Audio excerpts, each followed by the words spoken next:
See the potentials you have to learn? Yes. And I want more. Wait, what? No, that's all. More! Yep, that's me. Bet you're wondering how I got myself into that situation. Well, let me tell ya.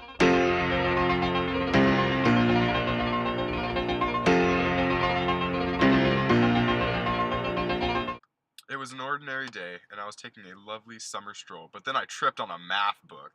When I woke up, all I could think about were polynomials. It all began with one single question. What is a polynomial? That question plagued me for many months, but I was finally able to find an answer. It's simple. I don't know why I couldn't think of it before. It's a function made up of several terms, like a cubic function. The math book incident had changed me, and despite my findings, I needed more. That led to more questions. What are the polynomial function families and how do they relate to the degree? I went hunting for them.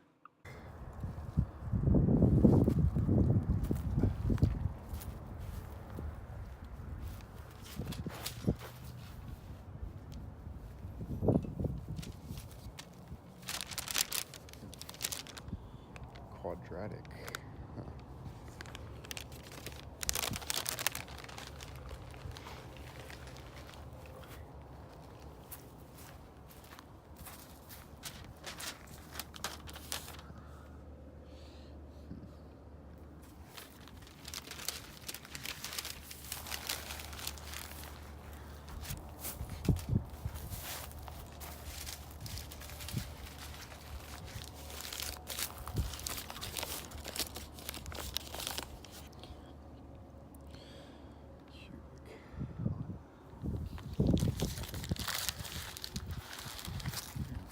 Interesting. It was tedious, but I was able to find several polynomial families and discovered that they are all grouped by their degree. Degrees were only one factor in the bigger picture of the polynomial. I needed more. Once again, days went by, until I was finally able to answer the question, what does the sign of the leading coefficient tell us about the end behavior? The coefficient can tell us that these graphs are just switched when the leading coefficient is negative. The end behavior is reversed. I kept traveling down the rabbit hole, falling deeper and deeper, avidly making tables just for the heck of it. Then, one day, I discovered something. The age-old question, how can a table and a selected domain interval to estimate a relative maximum or minimum? It was one everyone was asking, and I had just solved it. The tables told me the relative high point, or maximum, of each graph when I found y, as well as the minimum. There were intervals within each table that I had made, and I used those to make my findings. I researched more and more, deciding to write a thesis on the topic. I eventually found out that the relative maximum and minimum is very different from the global maximum and minimum. The global maximum and minimum was the absolute maximum of the entire polynomial. The relative is just within a selected interval shown on the graph. I was astounded. I even moved on to graphs, finding that the degree of a polynomial also relates to the origin and y-axis symmetry. I found that polynomials with even degrees have the potential of y-axis symmetry, but they don't always. Polynomials with odd degrees can have origin symmetry, but not always either. My thesis got me so far as to become a college professor. I had to teach about things I already knew.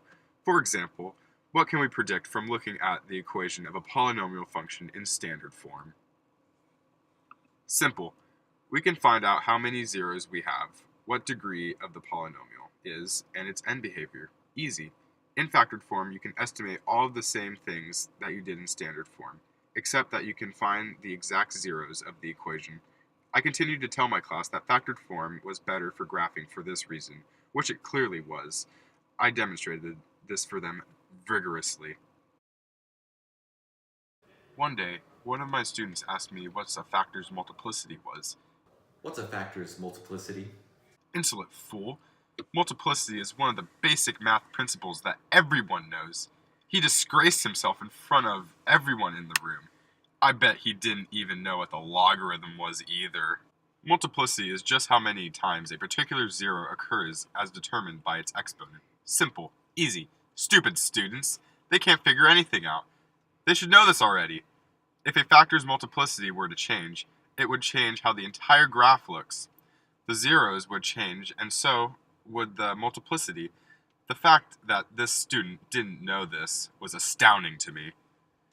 The job was meaningless, dull. I was stuck in the same routine, never learning anything. With every problem that I factored, I grew closer to insanity. Now today, class, this is how you use the distributive property and the factored form to determine what polynomial family to describe a polynomial with. All you have to do is put it in standard form, take the highest power, that's your answer. Now excuse me, take your notes, don't bother me, I'm going home. I decided I had enough and turned in my 2 weeks resignation, then canceled classes for the rest of the time. I connected back to nature, the simpler things. I lived in the woods and studied linear factors. Those are the ones without any powers. You can write them by looking at the x-intercepts of a function. That was when the vision started. Alright, so now today we'll be talking about the difference of squares with 9x squared minus 1. So we're going to take the square root of both of those and factor that into 3x squared minus root 1 squared. So your answer with your different signs here is just going to be 3x minus root 1 times 3x plus root 1, and that is how you factor those. You just take each one and put it in both sides with different signs. It was so weird, but I decided to leave the woods and go back to learning as much as I could about polynomials. I returned to society and ran as many tests as possible. I tested polynomial division and factors. Whenever there was a remainder of 0, I knew that there was a factor. When I used polynomial division and got a remainder of 0, I simply wrote that linear factor as part of the equation and used it to find others. Each quotient, divisor, and dividend was a mystery for me. Once again, I found myself going in circles. Was I missing something? I looked to the graph, writing, increasing and decreasing domain intervals in search of an answer to a question that I didn't even know, perhaps positive and negative intervals. Was this the answer? I got more visions.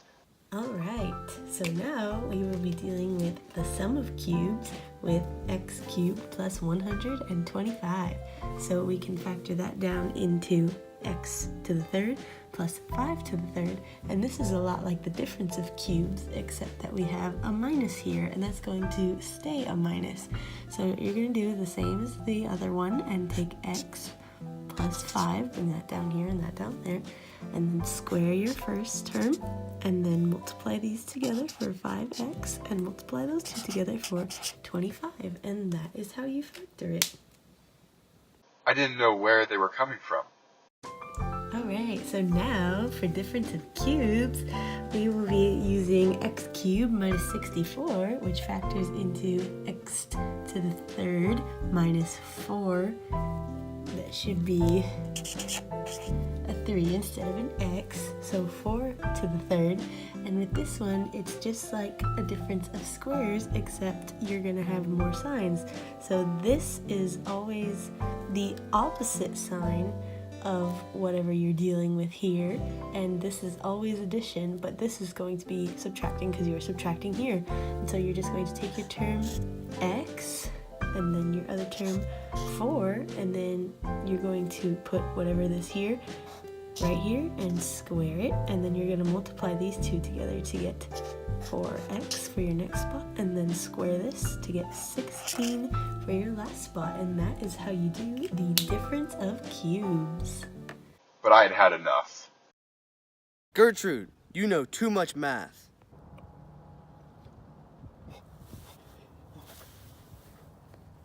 Who are you? I am the math god. You have disgraced the laws of math. I will now curse you with immortality and the unending mission to spread math around the world. Go forth. I have bestowed upon you the power to give people visions of math. Go, teach. It was that moment when I became Gertrude the math dude. Want to learn some math?